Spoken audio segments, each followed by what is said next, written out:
I want to hear cannons. Downfield, pull up, ball to the 5, touchdown Tampa Bay. Mike Evans does it again. Fire the cannons, Bucs. It's first and goal. That's picked off. And who else? Rondé Barber. And the Tampa Bay Buccaneers may ride to the Super Bowl with that one. Third down, 18. Dropping Gannon, looking Gannon. Those up with the heads in the shot. At the 40. Derek Brooks 30. Brooks to the 25. 20. Derek Brooks all the way. There it is. The dagger's in. We're going to win the Super Bowl. And there the cannons go. Fire them. Keep on firing them. Keep on firing them. Hello and welcome back, Bucs fans, to a brand new edition of the Cannon Fire Podcast live on YouTube today. I'm your host, Rhett Matthew, joined alongside me, my good buddy and co-host from BucsNation.com, Evan Wanish. Buccaneers football has returned. We are on the other side of the bye week as the Bucs prep for Week 12, taking on the 2-8 Giants. The Bucs find themselves at 4-6. A favorable stretch of games here with just 7 games remaining in the 2024 regular season. The Buccaneers have some renewed hope, right? Talking about today some of the guys that they're getting back on this roster.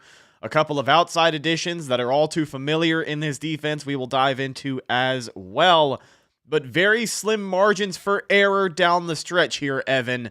A very important stretch of games for the Buccaneers. And hopefully a turnaround of the season so far will start for the Buccaneers on Sunday against New York. Excited to have you back.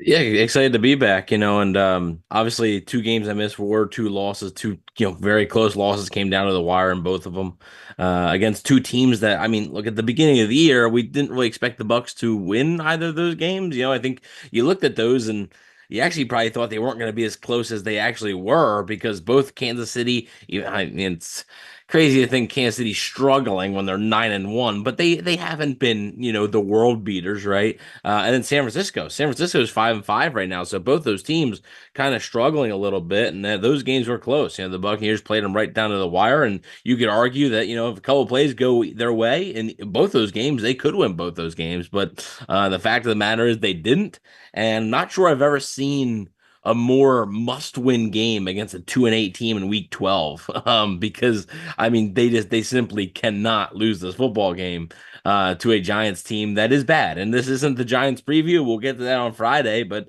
we're going to preview the rest of the schedule, and the rest of the schedule features teams that are bad. So yeah, the Bucs have to take advantage of that. You play who's on your schedule. There's nothing they can do about it, and they have a good opportunity here, especially now. Atlanta losing 2 in a row. That kind of opens the door. We talked about, well, they're not going to win the division. That kind of opens the door for you to potentially be able to find a way to win the division. Obviously, you have 3 more divisional games coming up, 2 against Carolina and 1 against New Orleans. Those obviously become very critical as well, because now Atlanta owns a tiebreaker over you, so you have to do a little bit more work there. You can't just get in with the same record, because Atlanta will beat you there. You have to have a better record than them. But them losing 2 straight kind of opens the door a little bit for them to potentially win the NFC South. But look, they got 7 games in front of them here, where they play the Giants right now. As far as if the NFL draft was today, the Giants would have the 4th overall pick. The Panthers would have the 8th overall pick, and New Orleans would have the 10th overall pick, with Vegas having the 5th overall pick. The Bucs play those teams 6 times. Okay, that's 6 of the 7 games, and then you have 1 against the Chargers. Okay, 6 of the 7 games are against teams that are in the top 10 of the draft right now. So it's simply nut up or shut up time, basically, for this team, right? You can either curl up into a shell and pack it up, in this season, or, you can step up and, I wouldn't say run the table. I don't know if that's realistic to win 7 in a row, but you have a good shot here to go at least 6-1, 5-2 down the stretch, and really make things interesting for a potential playoff run. Yeah, we've seen crazier things happen around the NFL with teams going on a late run here to close out the regular season. But the Bucs did it last year. Yeah, the same thing. Yeah, we've seen crazier things happen, but looking ahead here for Tampa Bay, looking at this Giants team at 2-8, the Bucs have proven that despite the inconsistencies and the struggles on the defensive side of the ball and some of the coaching questions we've had, they can beat teams like the Giants. And I think if anyone wants to take this Bucs team seriously after this week, they have to go and thoroughly beat the hell out of this Giants team. I know that they are in a desperate state. You know, we mentioned they're 2-8. They just benched Daniel Jones this week, who I don't know if it was just a giant Ponzi scheme to keep him the starting quarterback of the Giants for as long as he was, but he was benched this week in favor of Tommy DeVito, who will be back as the starting quarterback for the Giants, and then Drew Lock is the QB2. Brian Daboll, the head coach, made sure to specify that this week. So for the Giants, it's not like they're waving the white flag. It sounds like Daboll is coaching for his job, and the reason he's got DeVito starting over Drew Lock is because he truly thinks they can win some games here down the stretch. So it's not like this is a Giants team at 2-8 that is expected to be a pushover. They are going to be frantically trying to win some games here down the stretch as well. Yeah, they definitely are. The thing is that they're not very good. I mean, they've scored over 20 points once this entire season. Their point totals from this season: 6 points in week 1, 18 in week 2. I'm sorry, twice actually. It was their win against the Browns, 21. So they had 21 in week 3, 15 in week 4, 29 in week 5, 7 in week 6, 3 in week 7, 18 in week 8. Just scored 17 against the Panthers in Germany. Panthers are a horrible football team. Like, the Panthers are bad too. So, but you're right. I mean, Brian Daboll's going to be coaching for his job, and those players probably know that, right? And you most likely don't want to see a guy get fired, right? So you're going to be playing hard. They make the QB change. Maybe that gives them a little bit of life, but it's up to the Buccaneers to stop that, right? It's up to the Buccaneers to sort of, like I said, this isn't the Giants preview, but it's the next game on the upcoming stretch, and it's a game that they simply have to have. I mean, if they lose this game, it is rock bottom for this team, and you imagine what that would do to the morale of the players too. You're sort of feeling refreshed, right? We got some injury updates and stuff. The Bucs are getting a little bit healthy. We'll get into that in a couple minutes here. But you're kind of feeling refreshed after a bye week. All right, that was a rough little stretch there before the bye week. You're going to take a deep breath, get a little bit healthy. You got this slate of games coming up where you got a lot of winnable games. You come out and lay an egg immediately, man, your morale just goes from here just down immediately to where you're questioning whether you're going to win another game, if you can't win this game. So, yeah, they got to find a way, whether it's good, bad, or ugly, they have to find a way to win this football game, or else I think this season might be just down the drain. When you describe this Giants offense so far this season, I think anemic is probably the best thing I can use to describe them. They're ranked dead last in scoring offense. They have struggled with turnovers all year. They just benched their quote-unquote franchise quarterback.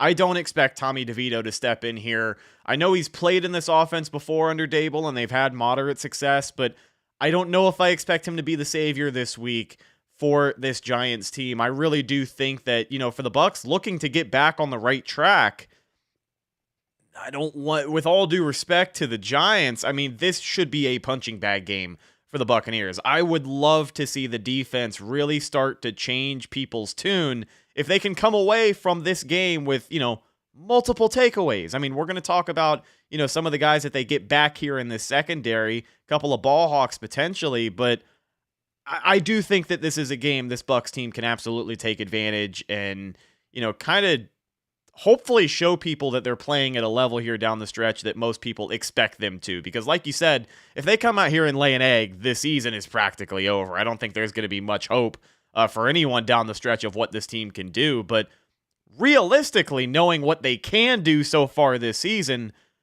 they should run all over the Giants. I don't care if they have Tommy Cutlets in there or not.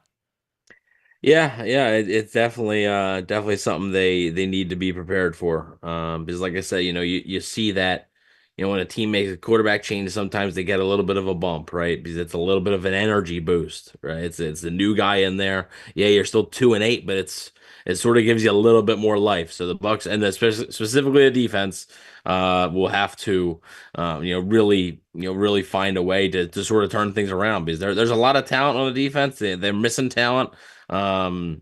simply because of injury or simply not having it on the roster in multiple spots on the defense, but there still is too much talent. So yeah, they got to find a way, but it starts on Sunday. So it's, you can't make the playoffs on Sunday, but you can almost miss them by losing this game. So we'll see what happens. Let's dive into a reunion here in the Tampa Bay Buccaneers secondary. Mike Edwards has returned. Safety Mike Edwards is back. He was part of the 2020 Super Bowl winning secondary. He's got a proven track record as a playmaker in Tampa. I'm not entirely sure what happened in Buffalo. He had requested a trade, ends up going to the Titans. I don't even think he was in Tennessee for a week before the Buccaneers scoop him back up, and he is playing in a Todd Bowles defense once again. Defensive coordinator Larry Foote talked to the media this week. He talked about the importance of Mike Edwards' communication skills, which we know has been causing a lot of these defensive breakdowns so far this season. Evan, when you look at the skill set that a guy like Mike Edwards has, I know that coverage-wise, this is a unit that can't necessarily be fixed overnight. Some adjustments still to be made on Todd Bowles, but with player execution being where it is, does Mike Edwards... is he a guy that can come in here and kind of elevate this room from where it is? Because they've certainly been struggling.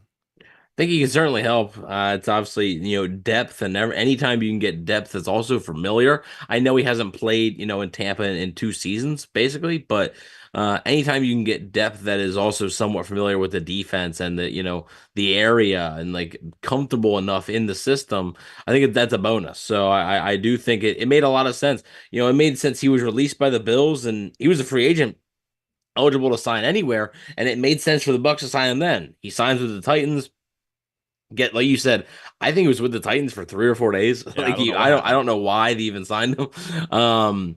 But signs with the Titans, gets released by the Titans, ends up on waivers this time. The Buccaneers are able to pick him up off of waivers. So yeah, I mean, it can't hurt. And at this point, this Bucs defense we go over the numbers every week, on a game preview of how bad the defense has been numbers wise and specifically against the pass. And, like I said, it can't hurt. So any help you can look to get, especially a guy who's familiar. And look, now all they need is Sean Murphy Bunting and Carlton Davis back. And you got the whole band back together. So Jordan Whitehead leaves.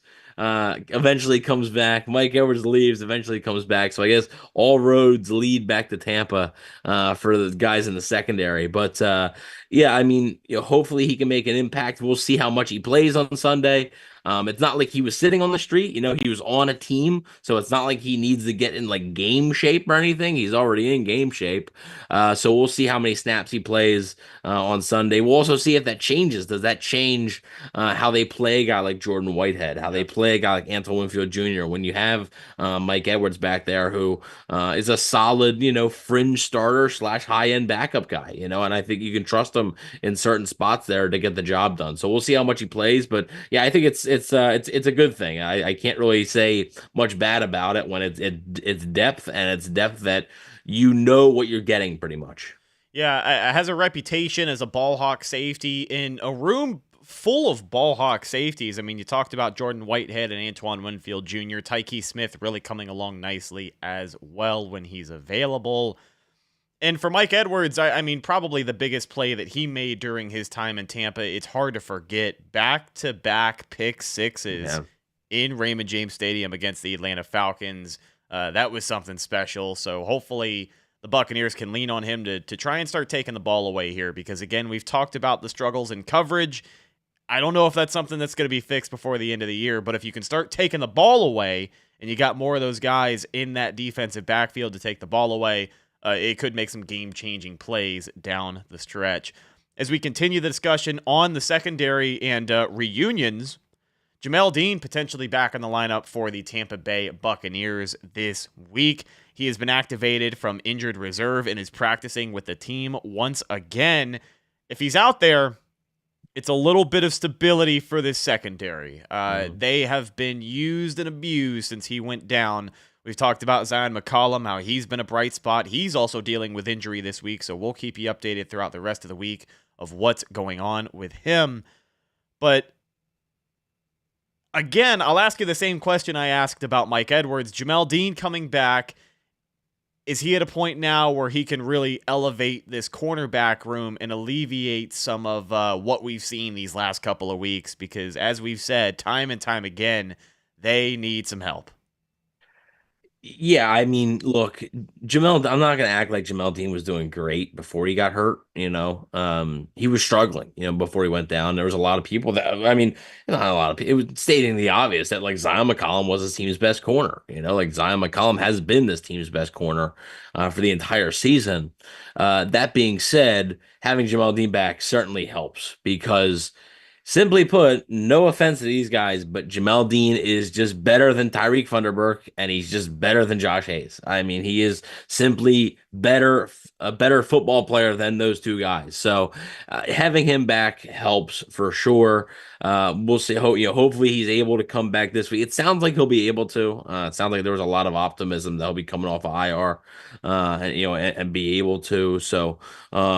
We'll see. Like you said, we'll keep you posted. Friday, we'll have more updates on everybody. We'll have more of a clear picture of who's exactly going to be available, including potentially, Zion McCollum, who left that game against San Francisco, and did not return. So yeah, I mean, look, they're in need of some answers right now on defense, specifically in the secondary, and hopefully, Dean can come back and provide that because, like, even though he struggled.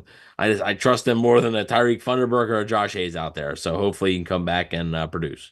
I know we had kind of hinted at this during the Mike Edwards segment here. Oh, but really quick. One more thing about Dean. Yeah. He might be playing for, like, and now this 7-game stretch, he might be playing for a spot on this team next year. Like, depending on how these 7 games go, he might not be on the team next year. Like, there's a real chance he'd be in the final year of his deal next year. There's a real chance he could be cut, like, in the offseason, save a couple bucks if the Bucs decide to move on, if he's not productive enough. So this could be the last sort of audition here for Jamel Dean to stay on the team next year. Just something to keep an eye on. No, you're absolutely right, because the contract decisions to be made on a Zion McCollum, that's going to come sooner rather than later. And I think the Bucs look at the ceiling of both of those players that are going to be taking up a good chunk of payroll, and there's going to be some decisions to be made. So yeah, great point there. But talking a little more about this defensive back room, with Jamel Dean coming back, Zion McCollum potentially in the lineup, we know Mike Edwards and his availability. Does Todd Bowles change this defensive approach? Does he change the coverage here? Does he make any adjustments in the secondary strategy week in and week out? Because we know that changes need to be made, but one of the counter arguments against Todd Bowles and the execution of this defense has been, well, the player execution of this defense, because that's a big factor as well. Injuries, whoever's available, all of that factors into it. So what are you seeing here with some of these guys back in the fold? Yeah, I mean, look, I know I saw in the chat today a lot of people, wanted to play more press man, like, it simply does not a Todd Bowles defense. I mean, it's funny, one of the few times they did play man during the San Francisco game was the long pass to Christian McCaffrey, because you had Levante David lined up against Christian McCaffrey. And as good as Levante David is, Christian McCaffrey is going to win that matchup 9 times out of 10. It's so hard for a linebacker to cover a running back of that caliber out in space like that, streaking down the field. So, as far as, secondary philosophy or defensive philosophy, I don't really think you're going to see a big change. I mean, I think the hope is that with Dean back, hopefully, McCollum is able to go. I think the hope is that those guys being healthy and being out there will help your defense already, just talent-wise. And then also, I think you're hoping, a guy like Kalijah Kancey continues to do well. Diaby, who, if you remember last year, is his rookie season, Diaby really came on during the second half of the season. So maybe, I'm not saying they're counting on that, but that could be something that to keep an eye on about, just simply providing that extra pass rush that they need, right? And I think I saw some stat or whatever, like since week 4, they have like the most sacks or is tied for the most sacks in the NFL. That's such fool's gold. I mean, because if you watch the game, it's the coverage sacks. Yeah, and also like I think they had 5 or 6 against Philly. Like that, okay, so one game being the out, that's gonna bump your numbers up a good bit. Like I think like they've come in bunches pretty much. But like yeah, the pass rush has been an issue, right? Like that's been one of their problems. The secondary has been a problem too. So as far as philosophy, I'm not really expecting Bowles to change a lot. I know people don't want to hear that. But I think you're hoping because your guys are your guys at this point, right? Like, yeah, you add Mike Edwards, but like he's not going to single-handedly change your entire defense. You just got to hope the guys you got play better, right? Vita Vea, Kalijah Kancey, Yaya Diaby, Joe Tryon-Shoyinka, Levante David, KJ Britt, Zion McCollum, Antoine Field Jr., Jordan Whitehead. You're just hoping these guys just play better football. And I think I know that's a really simple answer and not as much in depth, but sometimes it just simply comes down to that, right? Your players just have to play better. And right now the Buccaneers top players have to be able to play better than they have been. Yeah, and I think something else that this defense is going to be relying on down the stretch here is not only the NFL's easiest remaining schedule, but when you look at the scoring ranks of all the offenses they're going to be going up against, up until this point of the season, I'm going to list you off all of the scoring ranks for the offenses the Bucs have played up until this point. Number 3, number 1, number 23, number 11, number 12, number 15, number 2, number 12, number 10, and number 6. 8 of those 10 are 12th or better in the NFL. Those are good offenses in the NFL. I mean, top 10, top 12, you are efficiently moving the ball on most teams in the NFL. Here are the scoring ranks of the 7 teams left on their schedule.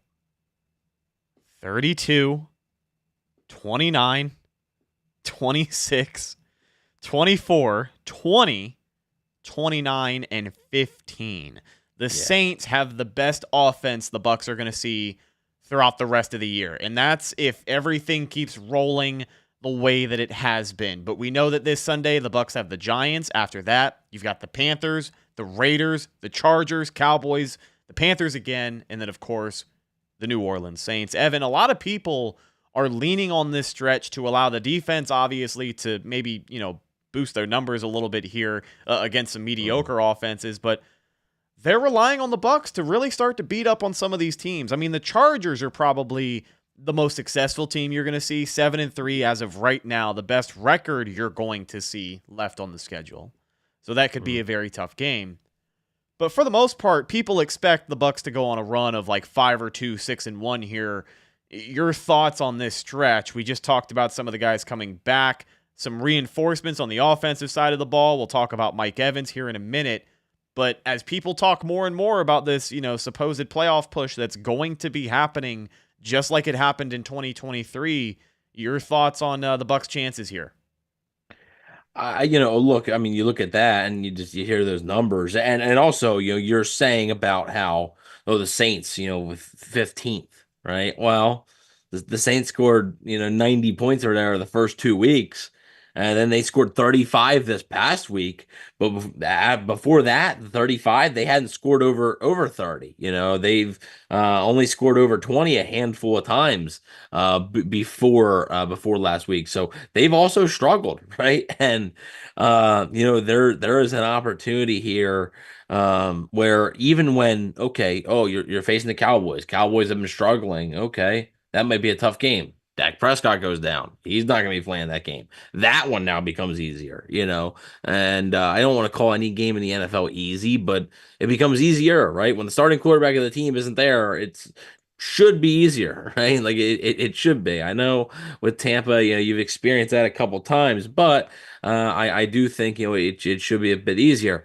Yeah, I mean, looking down the stretch, you read off those offenses to me, and to me, this is going to decide Todd Bowles' fate, because if your defense goes out there and still underperforms, well, honestly, even if the Bucs make the playoffs, but they make it by the offense just beating up on these bad defenses, and the Bucs are getting into shootouts and this and that, I don't see the point even keeping Todd Bowles for next year, even if the Bucs make the playoffs, because it's your defense. Like, it's your defense. You are in charge. You're supposed to be this guy who has this defense, which is always supposed to be above average, right? At worst, right? Slightly above average. You're always gonna have a slightly above average defense. What now then, right? If you can't, if you're struggling against these offenses with those numbers, and obviously I'm not saying they're going to, but like these are the types of games like you got to make a statement, right? And Bucks Race Bolt says, "Do you think Bowles gets fired if they lose Sunday?" Look, the Glazers have never fired a head coach mid-season. They're not going to start now. They're not going to be firing Todd Bowles. They let Greg Schiano start 0-8, and they still didn't fire him until after the season. They're not going to be firing Todd Bowles. If they were going to fire Todd Bowles, you would have done it the bye week, and that ship has sailed, obviously. So for anybody expecting Todd Bowles to be let go during the season, it's not going to happen. So at this point, you'll these 7 games, it's going to decide his fate. I mean, it simply is, and I honestly think the worst he can possibly do to somehow keep his job is 5-2. Any worse than that, and I think he's probably gone. I really do think he's probably gone just because of how many bad teams you're playing down the stretch here. And if you go 4-3, that means you've lost to some teams that you probably shouldn't have, and that's an issue. Yeah, I think it's an interesting point about Todd Bowles that you bring up. If they go 4-3 down the stretch and they miss the postseason, it's an 8-9 season. I can see the argument to fire him. I've said it before. I said it while you were gone. I'll say it again. I have already made up my mind. If the choice was up to me right now, I don't want Todd Bowles back. But you know that these 7 games matter so much to the front office, to the organization. They met with Todd Bowles during the bye week and kind of focused on their goals here for the second half of the season. I can also understand the reasoning for keeping him around if they were to go 4-3 and miss the postseason. The arguments for the execution of the players on this defense is going to be brought up. And like I said, I've already made up my mind about Todd Bowles. I already know where he is as a head coach. I already feel like I know where he is as a head coach. I feel like we've seen the best of what Todd Bowles Bucs football looks like during his tenure as head coach. That's my personal opinion. It doesn't have anything to do with what's going to happen here down the stretch. But I think it's going to be a very, very, very tough conversation if they miss the playoffs by like 1 game. Right. And the shape of the defense is important, as you said. But I think it's going to be a hard conversation. The tough thing to me is you go from 9-8 to 8-9. You go from making the playoffs, winning the division, to losing, to not even making the playoffs. And it's mostly because of your defense, which is what you're supposed to be the best at. Right. I mean, that's a tough look, man. And when you consider that how much this offense is improved from last year, the pace that they are on, I know that they're dealing with injuries, Chris Godwin, Mike Evans. We talked about how both of those guys were leading the NFL in touchdowns when they went down. Baker Mayfield is on pace to have his most statistic pack season yet, gonna shatter all of his career bests because of the efficiency of a Liam Cohen offense. So yeah, I think that's a good point. And I guess it kind of answers my question, but I was gonna ask you here down the stretch, if the Bucs can't turn this season around, I wanted to get your thoughts on the Liam Cohen, the head coach stuff, because it's going to be loud. It's an easy in-house solution. A lot of people really like Liam Cohen, and a lot of people feel like that is the only solution to not allowing him to take a head coaching job somewhere else and leave Tampa Bay, because I think if they, only get 1 season with Liam Cohen, it would be a fumbling of the bag. He has proven to be a successful play caller. This is a great hire for the Bucs. They don't want to lose him. So your thoughts on that transition, because even here on the podcast history, we've covered that before, going from Lovie Smith to Dirk Cutter. That crashed and burned, and it took about 3 years to do so. Yeah, look, it's, you obviously just mentioned it, right? They've sort of been through this before, right? You had the veteran. I understand Dirk Cutter wasn't a young and up-and-coming offensive mind or anything, but you had a veteran defensive head coach that had already been a previous head coach. And you had this offensive coordinator here who was having a lot of, success and stuff. And then you promote from within. But as we've seen, that doesn't always work. The Bucs did that with Raheem Morris as well. It didn't work. So I get it, and you're right. It is going to be loud. It's going to be loud with each loss. I mean, each loss that happens is going to be pretty loud for the people to, especially if the offense keeps up the pace, right? If the offense still looks good, and they're just losing games simply because of the defense or bad luck or whatever it may be. But the offense is still moving the football, still being productive, even without Chris Godwin, and now being without Tristan Wirfs for a couple games at least. I think obviously, yeah, then it gets louder, but there is some caution there, right? One, I mean, we don't know if Liam Cohen even wants to be a head coach. Right? Yeah. We simply don't know that right now. So we're not even positive if he wants to be a head coach, if he feels he's ready to be a head coach. Dave Canales did feel he was ready to be a head coach. Liam Cohen may be a different situation. So we'll have to wait and see. I get it, right? I do get it. It is an easy connection to make. I'm just not sure it's a slam dunk. Like, oh yeah, if Bowles is fired, it's Liam Cohen. Like I would pump the brakes on that just a little bit there, but it makes sense. Yeah, I agree exactly with what you said there. So the bye week for Tampa Bay, as we round out the injury talk here, it's given the team a little bit of time to recalibrate, heal up, get some players back. Zion McCollum, the cornerback, it's a hamstring tweak for him. He should be back soon. Hopefully we get more of a concrete update on him throughout the week. And then the left tackle, Tristan Wirfs, left that game against San Francisco. It is a sprained MCL for the big left tackle. He could miss minimal time, but minimal time is maybe a game or two. I don't expect him to play this week. No, I don't. I wouldn't expect him this week. I think next week's probably tough too. Yeah. I do think they dodged a bullet. It could have been worse.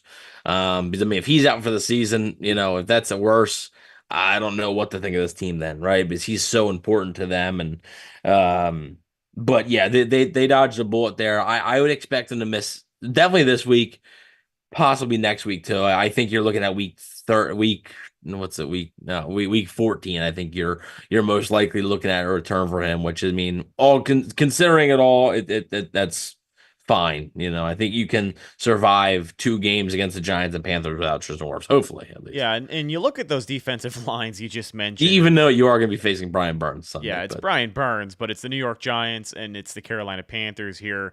I thought that even with Nick Bosa on the defensive line last week, the Bucs did a decent job adjusting after Tristan Wirfs left that game. They made sure to not leave Justin Skule on an island this week like they did against Aiden Hutchinson. They regularly got him some help. Rashad White looked really good, picking up some blitz pickups every now and again, so he stepped in and did his job. He continues to show why the Buccaneers like him on passing downs, right? Maybe that's why Sean Tucker's not getting in the game more, but unfortunately, it is what it is. Talking a little bit more, though, about the offensive side of the ball for the Buccaneers, reinforcements, the return of big Mike Evans. He is back at practice. He has missed 3 games with a hamstring strain. And, let's face it, I know that they've been able to move the football. Cade Otton has stepped up as a target, but this offense has missed a downfield threat since Mike Evans and Chris Godwin have gone down. They haven't had either one of those guys to really set up very many looks downfield for Baker Mayfield. Liam Cohen, his offense isn't going to try and stretch the field and attack downfield as much as we have seen some previous offenses do. They've really thrived on a lot of the underneath stuff this year, but without Mike Evans out there, like there literally was just nothing downfield. And we were seeing that against Kansas City. We were seeing it against a decent defense in San Francisco as well. So Mike Evans coming back into the lineup here. A couple of questions. What does his return mean for this offense? What does it mean for Baker Mayfield? And the second question, does he get his 1,000 yards? Simply put, it does a lot for the offense. Like you mentioned about downfield. I mean, they just didn't have, I forget what, didn't the wide receivers or something have like 4 or 5 catches last Sunday against San Francisco? Yeah. Like it was a really low number.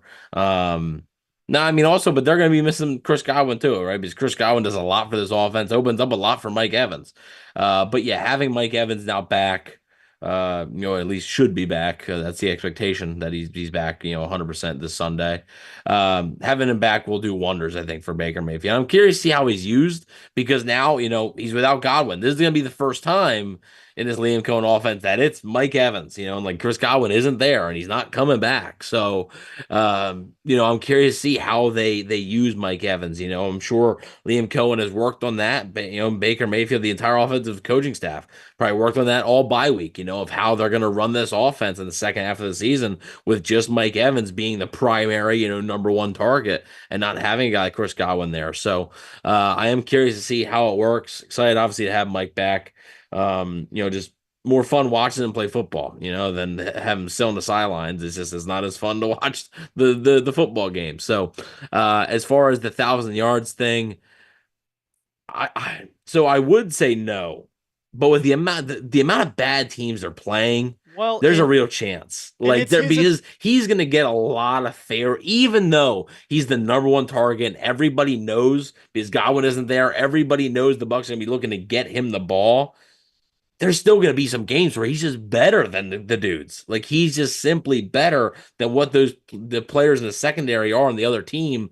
I'll go, yeah, well, why not? I said by a couple of yards. I'll say he has 1,005 yards. That's what I think. My thoughts exactly. I think he gets it. I think it is very close. It's definitely going to come down to that last game of the season. Yeah, he's getting in the last game. But I think it's his ability to just be explosive for this offense. Like we saw it early in the year. Mike Evans still has enough juice to not only be the number one, but he can rip a defense for, $150 and a touchdown or 2 touchdowns and 75 yards. But specifically looking at those performances, kind of like late in the season against Carolina in 2022, I think he had 200 plus yards and 3 touchdowns from Tom Brady that afternoon. I don't know if I expect that on his first week back, but we know that Mike Evans, the caliber of player that he is certainly capable of performances like those. But Evan, final thoughts here as we wrap up the midweek show, getting back into the groove of things, looking ahead for Week 12. The Buccaneers going to be playing a 2-8 Giants team that, again, are looking to Tommy DeVito, who I guess is going to have fans feeling some type of way. Tommy Cutlett's under center. It's the worst case scenario for the New York Giants, but I mean, a lot of people are going to give this kid credit this week simply because of the Buccaneers' history or, reputation against backup quarterbacks. And the Bucs are going to be facing a lot of backup quarterbacks here down the stretch. Yeah. Keep in mind, this is a defense that has not gotten an interception since week 6. It's been a month and a half since the Bucs have intercepted the football. I think they got a good chance. Your thoughts on really just this final stretch here? It's do or die time. I mean, you're going to see what this team's made out of, right? You're going to see what this coaching staff is made out of, because there's just not, and that's why I say if they go 4-3, like okay, let's say one of the losses is to the Chargers. Okay, they're 7-3. You're traveling from the East Coast to the West Coast. That's a tough game. Okay, that's fine. Let's say one of those losses is the Chargers. That means that 2 of your other losses are either against the 2-8 Giants, the 3-7 Panthers, the 2-8 Raiders, the 3-7 Cowboys, or the 4-7 Saints. That's why I don't think you can keep Todd Bowles if they go 4-3. So if it's simple, it's 5-2, and 5-2 or better, and I think he probably keeps his job. 4-3 and worse, I think he loses his job. So you're going to find a lot of your answers for where this organization is going to be next year and into this offseason, I think, down this 7-game stretch. Hopefully we're talking about a playoff game, but that's not a given. It's not a given because, they had games that they could have won, simply didn't. The 2 games against Atlanta were both winnable, didn't win them. Kansas City had your opportunities, didn't win it. San Francisco had your opportunities, didn't win it. It's so we're going to find out what this team's made of, and this 7-game stretch is going to tell you a lot about the head coach. It's going to tell you a lot about the players, and if the head coach goes, who knows what players on this defense are. I mean, if let's say Bowles is fired and Cohen's promoted. Okay, that's the easy thing. You could say, okay, most of the offensive guys should be okay, right? The offense might not look that different, but how's that defense going to look? How different is that defense going to look? So there could be a lot of change coming to Tampa Bay, but it depends on these last 7 games here. And I think it matters a lot for Todd Bowles, because you talk about Brian Dable coaching for his job.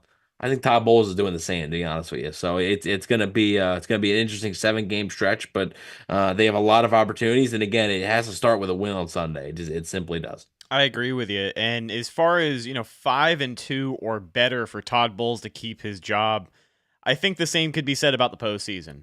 When you look at the NFC, I know that things are starting to level out a little bit. A big loss for San Francisco. The Falcons lose this week, so a couple of big games for the Buccaneers during their bye week. Things are going to level out, but I still get the feeling that 9-8 may not be good enough to get you that last wild card spot. No, I mean, you might have to be hoping for the division, and in that case, you have to have Atlanta go 8-9, and that's just not likely right now. Because, like I said, it's like it could, but they have to because you lost the games. They have to be. I mean, literally, Atlanta's 6-5 right now, so they have to go 2-4 down the stretch. That's I don't know. I get it. No, I completely get it. But the Bucs didn't look like they were going to lose for a month straight when they had the 4-2 start that they did, especially the quality of wins that they had so far on the season. So, I mean, week to week, we got to wait and see what happens here. But I agree with exactly what you said there. I think really for the Bucs, it's very tough. But I think they have to be 6-1 or better at this point if they want to have a chance of winning the division.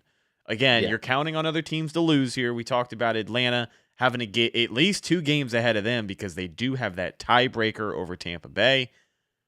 We will see what happens. But ladies and gentlemen, that is just about going to do it for this week's midweek the midweek show on the Cannon Fire Podcast YouTube channel. Thank you so much for hanging out with us live.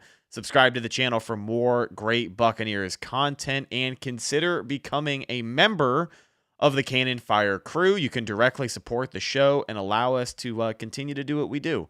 We really do appreciate you guys choosing us as one of your outlets for Buccaneer news and updates. Excited to get back into the swing of things as the Buccaneers get ready for Week 12. Follow the show on social media, Facebook, Instagram, and Twitter. All of those are Cannon Fire Podcast. Best place to go for updates on the show. And, of course, Tampa Bay Buccaneer news as it happens. Speaking of Bucs news as it happens, you can follow my co-host Evan on Instagram at Bucs_daily. You can also find him on Twitter at EvanNFL and check out his written work at BucsNation.com. You are back from vacation. What have you got this week? Yeah, gonna have the Q&A with the Giants SB Nation site, as well as X Factor. As far as the YouTube content goes, I know we were able to do some YouTube things while I was away. We'll be back into the full swing of things with betting the Bucs, which has been doing quite well lately. I mean, we've been doing a pretty good job of that lately.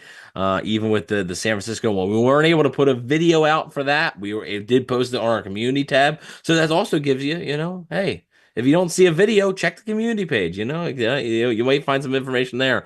But as far as other YouTube content, obviously Players to Watch will be out before the game Sunday. And then also after the game, that following Monday, we will have our best and worst. So back into the full swing of things. The Buccaneers are back from their bye week, and we are back from our little bye week too. We sort of took a week break as well. So we will be back into the full swing of things. And hopefully we'll be previewing the game on Friday, and then hopefully talking about a Buccaneers win Sunday postgame. Last but not least, you can find myself, Instagram, and Twitter at Rhetticus, RHETTAKUS. If you follow me, I will follow you back. But that's the show. Thank you, folks, once again for hanging out with us live on YouTube today.